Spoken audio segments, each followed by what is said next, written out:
Então, às vezes, discutimos, e que bom, né? Que bom que casais possam discutir. Que um só concordar com o outro não dá certo. Temos olhares diferentes. Percebe que você está se exaltando um pouco mais. Fala, está na hora de respirar. Vou respirar.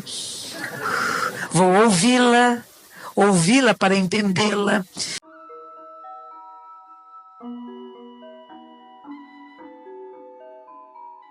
Os monges lá no Tibete, vocês já ouviram esta? O Tibete é invadido pela China comunista várias vezes. Várias vezes tem uma briga antiquérrima. Esse território é meu, não é meu, é seu, não é seu. Eles têm características muito peculiares. Como o pessoal de Poços que fala com uma musiquinha tão bonita. Né? Vocês perceberam? Vocês nem percebem, né? Quando vocês falam, tem uma música. É diferente do som de São Paulo, do Rio de Janeiro. É gostosinho, é macio, é doce, né? Mas não é só isso. Aqui nós somos muito parecidos, nós estamos muito próximos. O Tibete não só tem uma língua diferente, como tem hábitos culturais muito diferentes. Então ele se considera um país independente da China. E a China diz, é território meu, e na década de 50 invadiram novamente e disseram, é território nosso. E vocês vão fazer como nós queremos que façam. E os monges, eles eram a liderança política. Eles não é só que eram monges que estavam meditando e rezando, eles eram os administradores políticos do país. Então expulsaram os monges, Sua Santidade o Dalai Lama foi expulso, então ele vai para a Índia, onde ele mora hoje em Dharamsala, e outros monges foram presos e torturados. Muito torturados, não era pouca coisa, como já aconteceu no Brasil durante a época da ditadura militar, que é uma coisa que ninguém pode querer que volte. Porque tem gente tonta falando que seria bom que voltasse.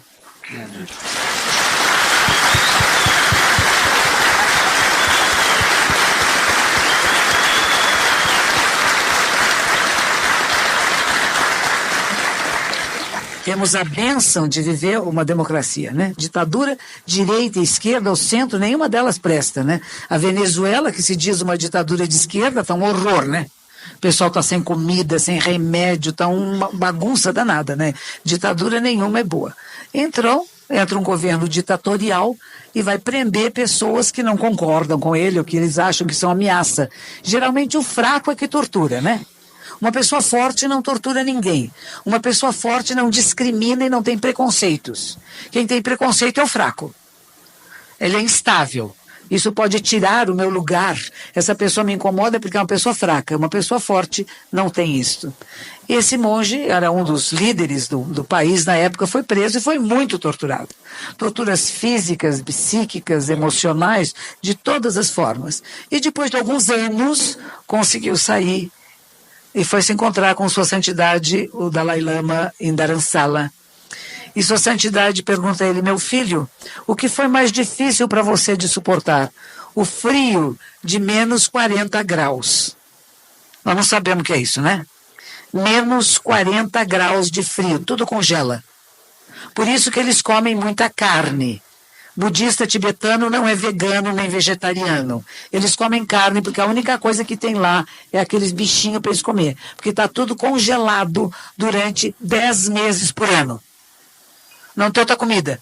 Eles comem carne e tomam chá com gordura, com manteiga feita do bicho, porque senão morrem. É coisas diferentes, que nem esquimó, que se cobre de gordura, né, de baleia. Então são coisas que são muito regionais que a gente tem que entender. Eu pergunto, como é que você, se o frio de menos 40 graus, não deram um cobertorzinho nem aquecedor para ele? Mas existe um treinamento de práticas meditativas em que você pode até suportar frios extremos. Você pode trabalhar com o seu metabolismo. E esse monge provavelmente estava preparado para isto. Mas foram as torturas físicas, as torturas psicológicas. Ele disse assim, mestre, por um instante, um breve instante, quase deixei de sentir compaixão por quem me torturava. Isto eu tive medo. Tive medo de não sentir compaixão por quem estava me torturando. Isto é apavorante. Você perdeu o coração de compaixão, de compreender o ser, mesmo aquele que faz maldades. A gente tem que desenvolver. E sua santidade diz outra coisa interessante, que a compaixão não é visceral. Ela não surge naturalmente, você treina. Você treina a si mesmo, a não odiar ninguém, a não desprezar ninguém, a compreender. E compreender não significa que não prenda. Eu tenho um monge no Rio Grande do Sul que foi um policial militar. Saiu uma matéria sobre ele na revista Piauí recentemente, chamado Monge Armado. Ele não está armado hoje em dia, porque ele aposentou-se da Polícia Militar da Brigada, né? Mas uma vez, quando ele teve que prender um bandido, ele pulou em cima do bandido, agarrou ele no chão e segurou, e quando ele foi para a cadeia, os outros amigos dele, os outros policiais disseram para o bandido: ainda bem que foi ele que te pegou e que não te bateu, porque os outros batem, mas ele é um monge. Ele prende e não bate. Ele disse assim: eu não tenho raiva de ninguém que eu prenda, eu tenho raiva da ação. A ação é errada. A atitude é errada, mas não é a pessoa. A pessoa é vítima também de toda uma situação. Vocês sabem quanto que nós temos de livre-arbítrio? 5%. É só 5%. 95% é genético. 95% não só genético, mas apreendido através das suas experiências, tanto intrauterinas como depois do seu nascimento. Mas a resposta que você pode dar diferente é 5%, é pouquinho. Então não fique tanto julgando os outros, exigindo do outro aquilo que ele não pode dar, porque ele não teve condições de dá-lo. Mas quem sabe que com a sua ajuda, com a sua presença, com o seu olhar, com a sua acolhida, esse ser humano aparentemente tão malvado, tão ruinzinho, possa melhorar. Outra coisa importante para falar, fui entrevistada ontem pela rádio, um programa que é feito por psicólogos, para jovens que estão ficando deprimidos e jovens que estão cometendo suicídio. A minha mensagem é: não cometam suicídio. Vou repetir: não cometam suicídio. Não se matem, em qualquer idade. Tem suicídio de idoso, tem suicídio de adolescente, tem suicídio de criança. Não façam isso. A vida é para ser vivida, com suas dificuldades e com suas alegrias. Não se mate, mas viva pelos seus valores e princípios. Não espere o apoio dos outros, você dê apoio a você. Mas procure apoio, sim, para terapeutas, para psicólogos, com seus pais, para aqueles que ainda têm pais que possam ser conversados, né? Porque hoje em dia nós temos famílias tão desestruturadas que esse serzinho vai crescendo no meio de uma baguncinha que não sabe nem com quem falar. Principalmente casais que se separam e cometem o crime de um falar mal do outro pro filho. Como é que fica esse ser humano onde o pai vai dizer sua mãe não presta e a mãe vai dizer seu pai não presta? Ele fala, poxa, eu sou metade pai, metade mãe. E eles ficam falando que eu não sou um lixo, né? E se achando um lixo, vai se juntar com pessoas que também se acham um lixinho e vai ficar uma bagunça danada. Então procurar apoio em pessoas que você tem confiança. Quando eu vou fazer casamento, eu peço pro casalzinho assim: escolha um casal casado há muitos anos e felizes. Eles fazem assim, ai, que difícil.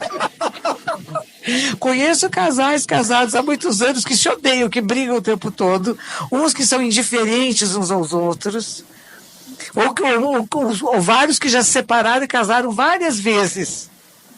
Mas encontrar esse casal que é feliz, esse casal que consegue manter a harmonia, o respeito durante toda a vida, para ter netos, bisnetos felizes, saudáveis, porque se respeitam, se conversam. Um ouve a opinião do outro. Um não quer se impor sobre o outro. Não dizer eu que mando. Casamento é assim, vocês sabem, né? Chega um momento eles começam a lutar braço de ferro. Quem que vai decidir? Sou eu, você. E fica, um ganha. Aí o outro tem que se submeter o resto da vida. Se submete um tempo. Aí passa uns anos, já não quer mais. Aí vai embora. E o outro fica lá sozinho, com o braço assim, ganhei, vazio. Isso aconteceu há pouco tempo, uma jovem, um casal bonito, casei eles há 5 anos atrás. lindos. Tiveram uma filhinha, não tem nem 2 anos o bebê. Começaram a brigar. Uma pessoa quer pôr o filho na escola inglesa. Não pode brincar no chão que suja. Tem que ser tudo certinho, direitinho. Vai falar inglês. Good morning. A criancinha já fala good morning. E o outro quer que a menina descalça, rolando no chão, abraçando o cachorro. Os dois não se entendem. Mas sabiam quando se casaram, já sabiam que eram diferentes. A atração aconteceu porque eram diferentes. E agora um quer esganar o outro. Aí vira-se o marido foi embora de casa. Saiu, ela veio chorar, falou para mim, monja, ele foi embora, eu quero ele de volta, eu gosto dele. Aí eu falei com ela e falei com ele, e ele falava comigo assim, estou sufocado. Ela me sufoca. Eu quis fazer tudo para agradá-la. Eu nunca disse para ela que eu queria uma coisa ou outra porque ela ia ficar triste, preocupada. Eu só quis agradá-la. E agora eu não aguento mais. Se eu ficar lá, eu morro, moço. Eu fiquei com tanta pena do moço, coitado. Ele estava sufocado mesmo.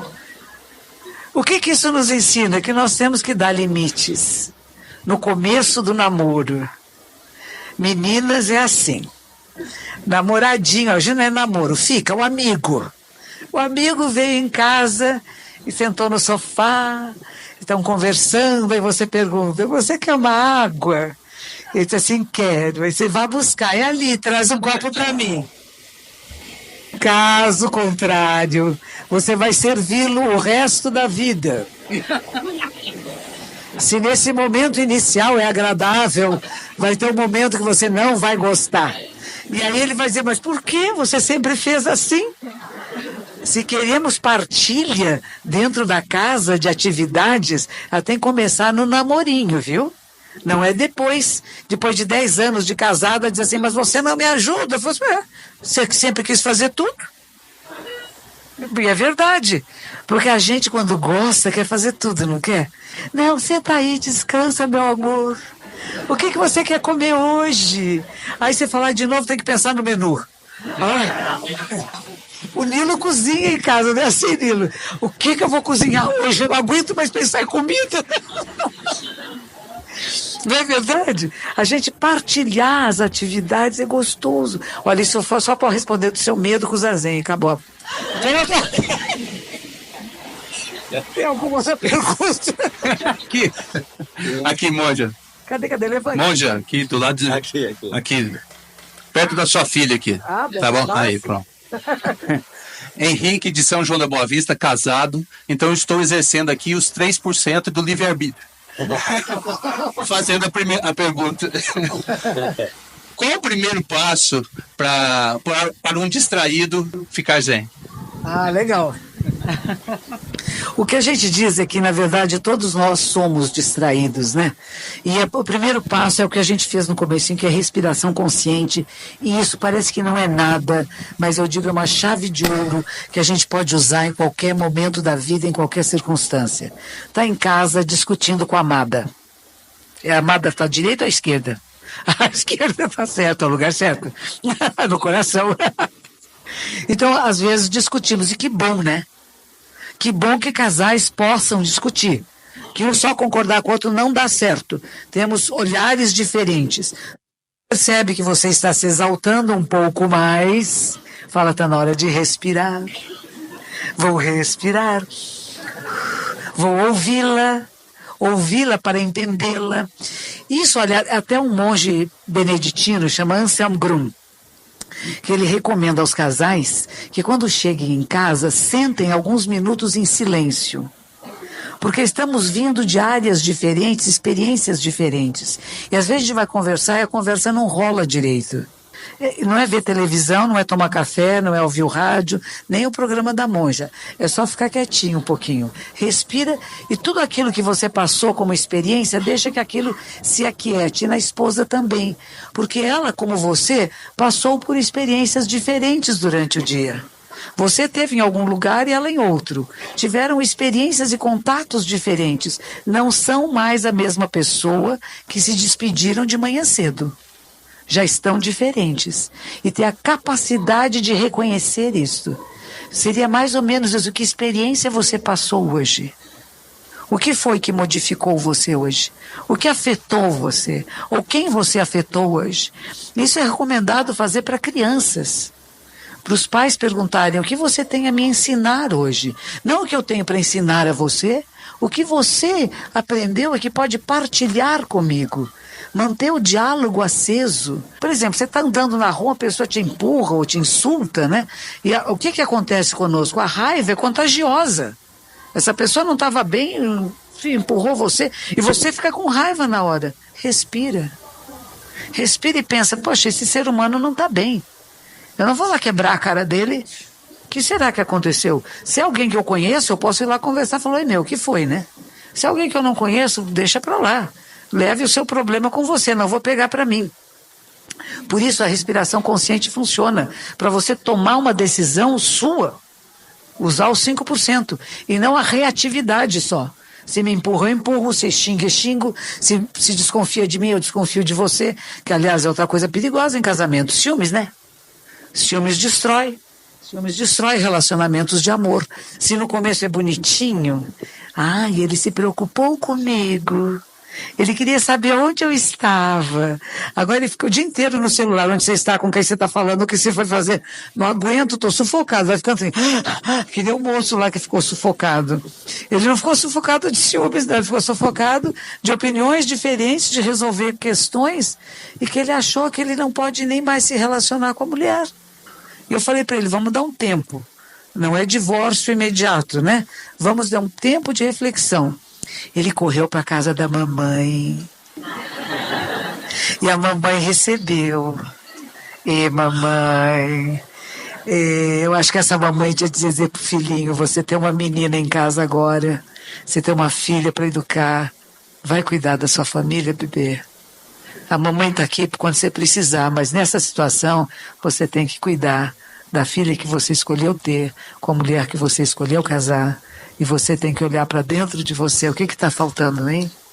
Não é voltar para a casa da mamãe. Às vezes tem homem que fica com medo. Há medo de assumir a paternidade. Medo de assumir um papel de adulto na vida. É tão gostoso ser filhinho da mamãe, né? Voltar para casa, a mamãe faz carinho, dá comidinha, né? Tá tudo bem, isso é gostoso. Mas se você apenas acolher essa pessoa para se separar da esposa, da filha, não é muito legal, né? A gente tem que pensar também em toda uma estrutura familiar que está envolvida num relacionamento de duas pessoas. Não são só duas. Tem toda uma maneira de ser que está atrás. Por isso que eu digo, a respiração consciente nos ajuda a entrar no eixo para poder lidar com isso. De onde está vindo essa situação, essa energia, para eu poder responder de forma melhor. Eu medito. Eu recomendo a meditação para muitas pessoas. Não a meditação profunda, que vai levar anos para você acessar, mas esse estado de plena atenção, que é o oposto da distração. Né? A palavra distraído é até interessante, né? Que é dis e traído. Será que não é você que trai a você mesmo? Será que não é você que engana a você mesmo? Que deixa de perceber a realidade como ela é? Deixa de estar presente, desperto, atuante. A proposta do Zen é acorda, desperta, que não seja enganado por ninguém, que ninguém e nada te engane, que você vê a realidade como ela é.